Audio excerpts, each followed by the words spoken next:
अजित पवार यांच्या या अकाली निधनानं अवघा महाराष्ट्र हळहळला आणि आता आपण विद्याप्रतिष्ठानच्या मैदानावरची दृश्य पाहतोय. अंधार पसरू लागलाय, पण गर्दी जितकी होती तितकीच आहे. प्रचंड मोठ्या संख्येनं जनसमुदाय इथं जमलाय. सगळेजण मैदानामध्ये तळ ठोकून आहेत. जे मैदानात प्रवेश करू शकलेले नाहीयेत ते मैदानाच्या बाहेर आहेत. अवघं बारामती सध्या अजित पवार यांच्या अंत्यदर्शनासाठी आलेल्या लोकांनी फुलून गेलेल्या, भरून गेलेल्या आहे. ज्या रुग्णालयामध्ये अजित पवार यांचं पार्थिव ठेवण्यात आले त्या रुग्णालयाच्या बाहेर माझे सहकारी विजय चिडे आता उपस्थित आहेत. त्यांच्याकडे जाऊयात, तिथनं अपडेट घेऊयात. विजय, काय अपडेट आहे तुमच्याकडे? केव्हापर्यंत अजित पवार यांचं पार्थिव हे विद्याप्रतिष्ठानच्या मैदानामध्ये आणलं जाईल? नक्कीच कविताजी, जे पाहिलं त्या ठिकाणी त्यांच्यावरती आता उतरणे तपासणी जी आहे ती करण्यात आलेली आहे आणि सायंकाळी 8 वाजता जे आहे ते विद्याप्रतिष्ठानामध्ये अजित पवार यांचं पार्थिव जे आहे ते दर्शनासाठी ठेवलं जाईल. सध्या जर पाहिलं त्या ठिकाणी मोठ्या प्रमाणात गर्दी जी आहे ती रुग्णालयाच्या बाहेर असल्याचे पाहायला मिळत आहे. अहिल्याबाई होळकर या रुग्णालयामध्ये जे आहे ते अजित पवार यांचं पार्थिव या ठिकाणी आहे आणि त्यामुळे या ठिकाणी जर पाहिलं तर मोठ्या प्रमाणात जे आहे ते अजित पवार यांचे कार्यकर्ते या ठिकाणी दाखल झाल्याचे पाहायला मिळत आहे. त्यांचे अंतिम दर्शनासाठी देखील मोठी गर्दी जी आहे ती या ठिकाणी करत असल्याचे आपल्याला पाहायला मिळत आहे. 8 वाजता विद्याप्रतिष्ठान या ठिकाणी अजित पवार यांचं पार्थिव जे आहे ते नेलं जाणार आहे. त्यानंतर त्यांच्या काटेवाडी या ठिकाणी देखील दर्शनासाठी अजित पवार यांचं पार्थिव नेणार असल्याचं सांगितलं जात आहे. सध्या जर पाहिलं गेलं तर मुख्यमंत्री असतील, उपमुख्यमंत्री यांनी देखील या ठिकाणी भेट दिल्याचे आपल्याला पाहायला मिळाले. या ठिकाणी अंतिम दर्शन देखील घेतलेलं आहे.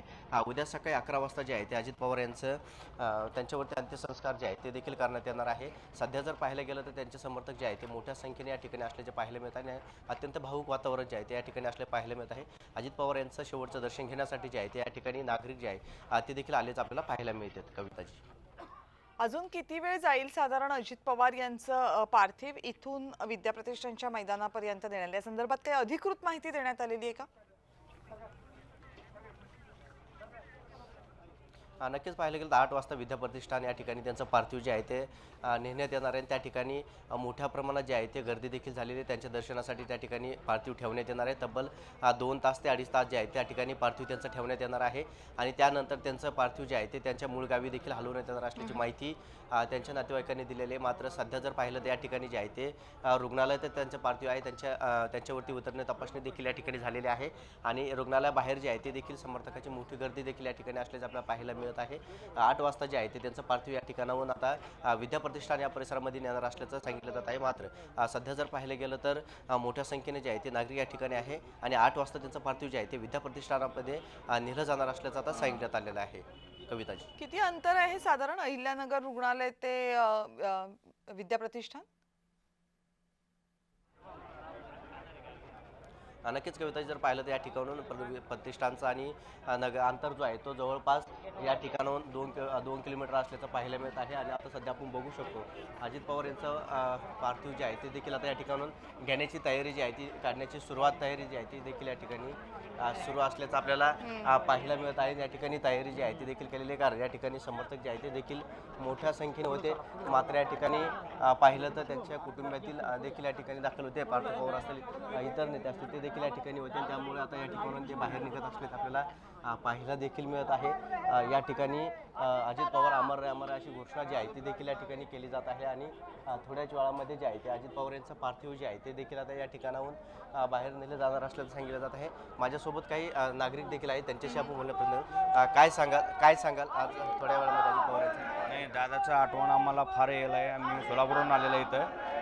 आम्ही अतिशय दुःख झालं आम्हाला आज. काय सांगाल, केव्हापासून या ठिकाणी? आम्ही सकाळपासून या ठिकाणी थांबलेलो आहे. खरं तर आमच्या घरातला माणूस गेलेल्याची भावना आमची तयार झालेली आहे. अजितदादाच्या जाण्यानं आमच्या भागाचा फार मोठा कैवारी हरपला. शेतकऱ्याची भावना राज्यामध्ये मांडणारा आणि शेतकऱ्याला, सर्वसामान्य जनतेला केंद्रबिंदू मानून काम करणारा नेता आज अजितदादांच्या माध्यमातून हरपला आहे आणि शेतकऱ्याचा कैवारी हरपला आहे म्हणलं तर काय या ठिकाणी वेगळं ठरणार नाही. अजितदादांना आमच्या सर्व सुखदुःखात अजितदादा आमच्या घरातला माणूस म्हणून आम्हाला वाटायचे. त्यामुळे अजितदादा जाण्यानं फार मोठं दुःख आमच्यावर प्रचंड कोसळलं आहे, एवढं या ठिकाणी म्हणतो. काय सांगाल, अजितदादा गेल्याने मोठी पोकळी जी आहे ती या ठिकाणी निर्माण झाली? नाही, अजितदादा गेल्यामुळं हे भरून निघत नाही आहे. महाराष्ट्राचा एक कैवारी विकास पुरुष आज आम्ही हरपलेला आहे. म्हणजे आम्ही पोरका झालेला आहे अजितदादामुळं. अजितदादाचं आठवण आम्ही कधी न विसरणार आहे आठवण आहे.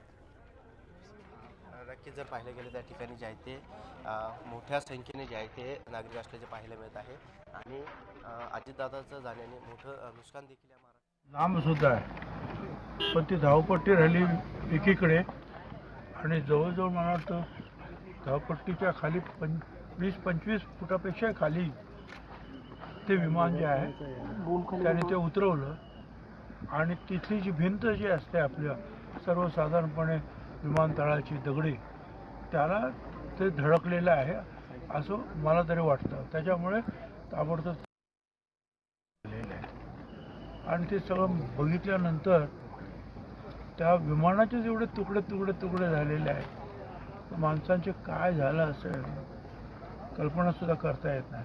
आणि मला तरी स्वतः असं वाटतं, पण लोक सगळे सांगतात, कारण इथे अगोदर लोक आलेले होते ना काही स्वागतासाठी, ते म्हणतात की अगोदर बघून गेला ते एक चक्कर मारतात एअर स्ट्रीपवर काय आहे का वगैरे काय बघतात, पण त्याच्यानंतर तो तिकडे गेला. म्हणजे आश्चर्य आहे की असं कसं काय गेला, मला तर मोठं आश्चर्य वाटतं. परंतु एकूण जे आहे दुर्दैव म्हणायचं, आता याची चौकशी होईल, पण चौकशी काय सापडणार, कोणच आता जे 5-6 लोक जे होते काय कोणच नाही ना, काय नक्की झालं. मनात घोटाळा असावा म्हणावा, विमान चांगलं फिरत होतं, चक्कर पण त्याने मारले. कंपनीबद्दल काय संशय वाटतोय का, घातपाताचा संशय वाटतोय का? असं आहे की मी या बाबतीमध्ये काही बोलणं हे चुकीचं आहे. मी फक्त बघितलं की तुम्हाला सांगितलं की एअर स्ट्रीप कुठे आहे आणि ते उतरलं कुठे धडकलं.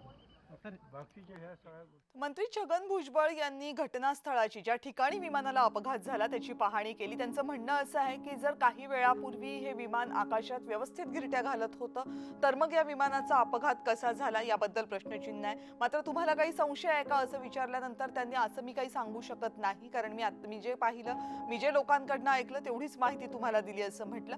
मात्र छगन भुजबळ यांचं म्हणणं आहे की जे विमान आकाशामध्ये गिरट्या घालत होतं त्या विमानाचा एअर स्ट्रीपच्या इतक्या जवळ हा अपघात कसा होतो हा सवाल आहे. एअर स्ट्रीप पासून काही मीटर अंतरावर या विमानाचा अपघात झाला. एअर स्ट्रीप चुकल्यामुळे हे विमान दुसरीकडे उतरलं आणि त्यानंतर विमानतळाला असलेल्या संरक्षक भिंतीला जाऊन धडकलं अशी माहिती छगन भुजबळ यांनी दिली.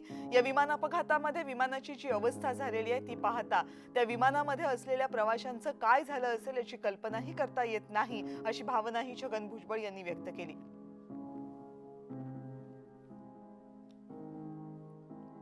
अजित पवार यांच्यासह 5 जणांचा या विमान अपघातामध्ये मृत्यू झालाय, ज्यामध्ये वैमानिक, सहवैमानिक यांचा समावेश आहे. याशिवाय क्रू मेंबर पिंकी माळी यांचाही या विमान अपघातात मृत्यू झाला आणि अजित पवार यांचे सुरक्षा रक्षक विदीप जाधव यांचाही मृत्यू झालाय. पुन्हा एकदा जाऊयात माझे सहकारी विजय चिडे यांच्याकडे. विजय, आत्ताची अपडेट रुग्णालयाच्या बाहेरची.